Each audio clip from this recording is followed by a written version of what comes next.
जी नमस्कार दोस्तों, स्वागत है सारे लोगों का। आने में मुझे 2 या 3 दिन फिर से लेट हो गई।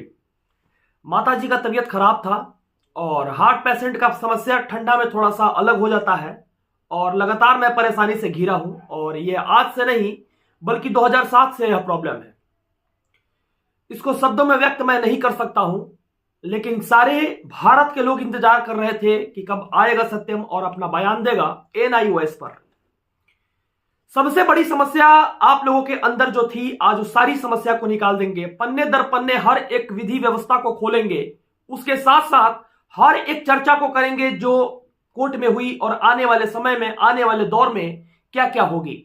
सबसे पहले जितने सारे व्यूअर्स हैं, जितने सारे दोस्त हैं, जितने सारे भाई हैं, उन सारे लोगों को मेरा दिल से आभार अभिनंदन, मेरा प्रणाम स्वीकार कीजिए आप लोग। और इसके साथ साथ आइए चलते हैं अपने विषय वस्तु पर, आइए चलते हैं अपनी वह बात पर जिसकी इंतजार पूरी भारत कर रही थी।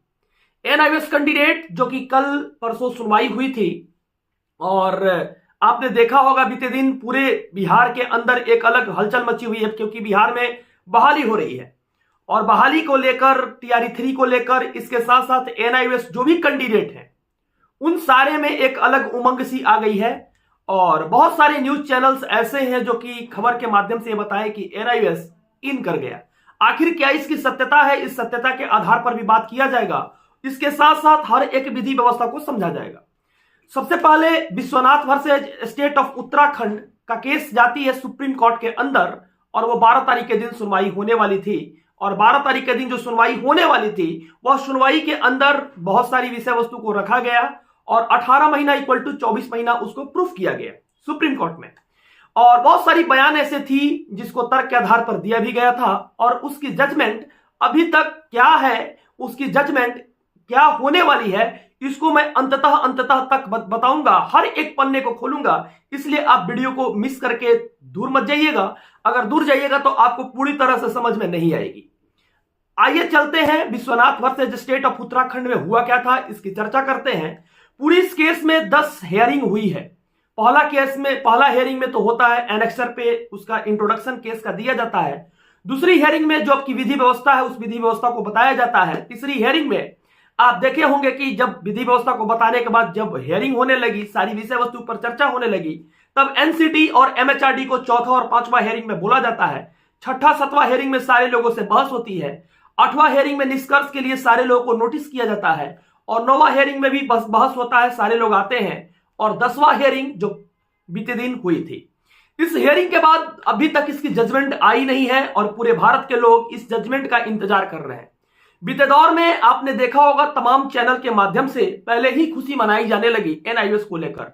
इससे मुझे कोई दो राय नहीं है। आप लोग निकलो, आप लोग बहुत अच्छा करो। 14 लाख पूरे भारत में इस कैंडिडेटों की संख्या है और इनकी कैंडिडेटों में सारे लोग जो है कोई सर्टिफिकेट खरीद के नहीं आए हैं। यह बात बिल्कुल सत्य है कि ये लोगों में 18 महीना हो या 24 महीना हो, जो लोग कोर्स किए हैं वो पूर्ण रूप से किए हैं, लेकिन ये कभी सुनने में नहीं आया है कि ये लोग सर्टिफिकेट खरीदे हैं। ये लोग जो है एनआईओएस कैंडिडेट मतलब फर्जरी तरीका से आए हैं, चाहे जिस विधि व्यवस्था से आए, लेकिन इनरोल ये लोग 18 महीना पहले या 24 महीना पहले, जो सोच लीजिए, इन लोगों ने एडमिशन कराया 2017 में और ये लोगों की जो डिग्री थी, ये इस पे बहस हुई और बहस होने के बाद अभी तक इसका जजमेंट नहीं आया है।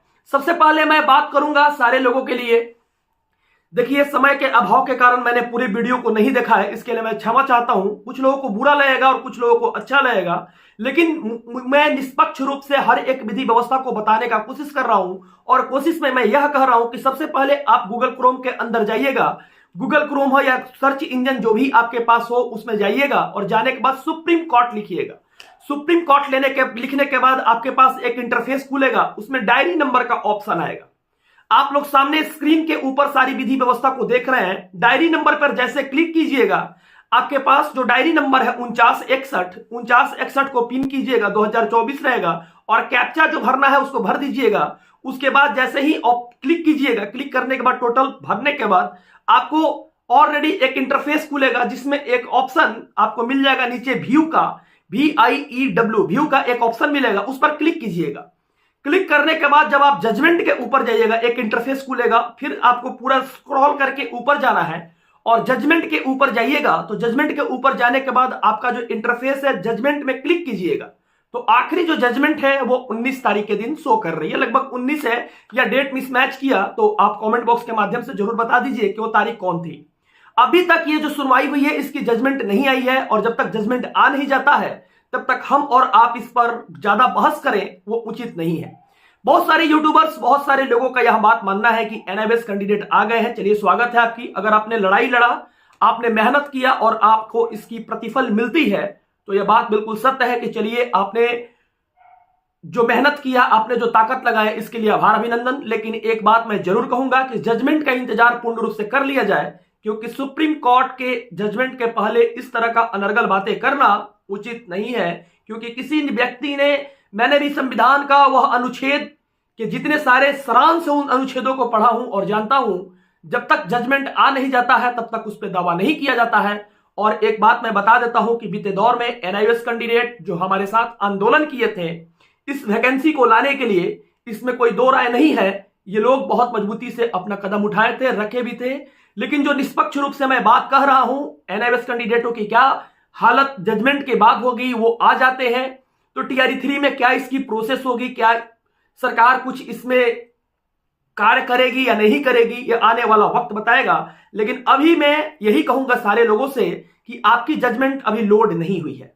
बीते दिन आपने देखा होगा सीटेट एक्ट केस की जो चर्चा चल रही थी सुप्रीम कोर्ट में, जिसकी डायरी नंबर 10350 है, जो केस अरुण कुमार जी के द्वारा किया गया था, सीटेट एक्ट केस जो सब्जेक्ट टू फाइनल आउटकम्स पर थी, उसकी भी जजमेंट आने ही वाली है।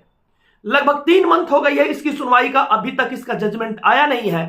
जब तक जजमेंट आ नहीं जाएगा तब तक इसके ऊपर कुछ कहा नहीं जा सकता है, क्योंकि 25 स्टेट ऐसे हैं पूरे इंडिया में जहां पर अपने अपने भाषा में, अपने अपने तर्क के आधार पे वहां पे एग्जामिनेशन ली जाती है। और वहां के लोगों को ऑलरेडी, जैसे पंजाबी हो गया, तेलुगु हो गया, उड़ीसा हो गया, इसके साथ साथ तमिलनाडु हो गया, कर्नाटका हो गया, हैदराबाद हो गया, उसकी अलग अलग पृष्ठभूमि है, महाराष्ट्र हो गया, ये सब जगह पर अलग अलग भूमि है, पंजाब हो गया, इन लोगों की भाषा अलग अलग है। इस भाषा के आधार पर अगर देखा जाए तो सीटेट एक्ट केस की भी जीत हो चुकी है। यानी भारत में आप देखे होंगे, बिहार के अंदर अगर देखा जाए तो बीटेट करानी जरूरत पड़ेगी, हो सके तो आने वाला समय में।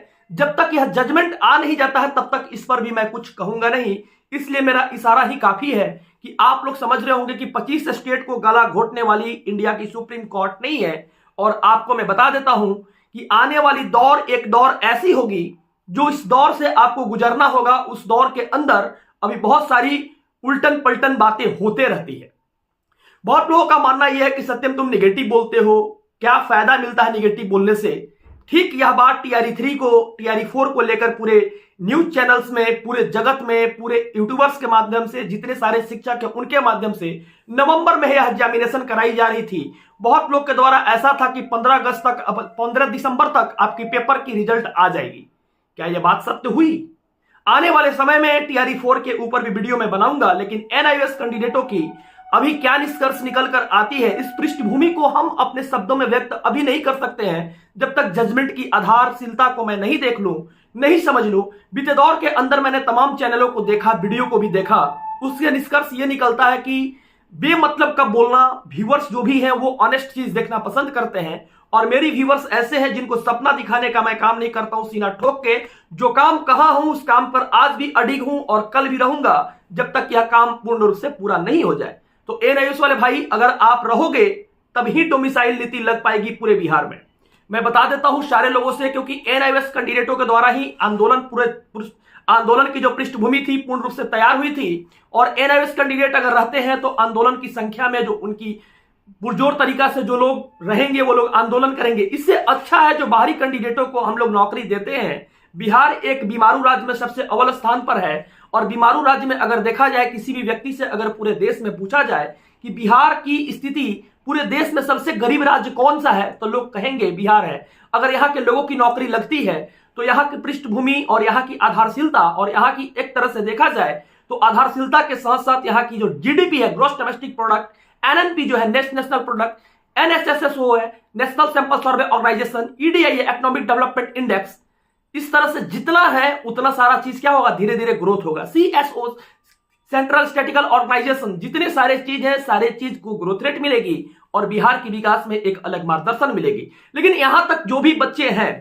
जो परेशान है, अभी परेशान होने से आपको फायदा नहीं है। आप लोग यही कीजिए, अपने दुआ कीजिए कि आप लोगों ने जो मेहनत किया है उस मेहनत के आधारशिलता पे आपके रिजल्ट पॉजिटिव हो जाए और जजमेंट आ जाएगी। तो जितनी खुशी आपको मां को नहीं होगी, जितनी खुशी आपके परिवार के सदस्य में आपके पापा जी को नहीं होगी, उससे ज्यादा खुशी हमको होगा। इसलिए क्योंकि जो लोग आंदोलन किए थे वो लोग अभी भी रोड पर हैं, वो लोग अभी भी स्कूल के बोर्ड पर नहीं पहुंच पाए हैं। और मुझे इस बात का दर्द है, मुझे इस बात का पीड़ा है कि ये लोग जो हैं अभी तक भटक रहे हैं। इन लोगों को भी एक मान्यता मिलनी चाहिए, इन लोगों को भी एक निष्कर्ष मिलना चाहिए। लेकिन जजमेंट का इंतजार मैं भी कर रहा हूं और इस जजमेंट का इंतजार के बाद आप लोगों की जो पृष्ठभूमि तैयार होगी वो पृष्ठभूमि आने वाला दौर में पता चलेगा।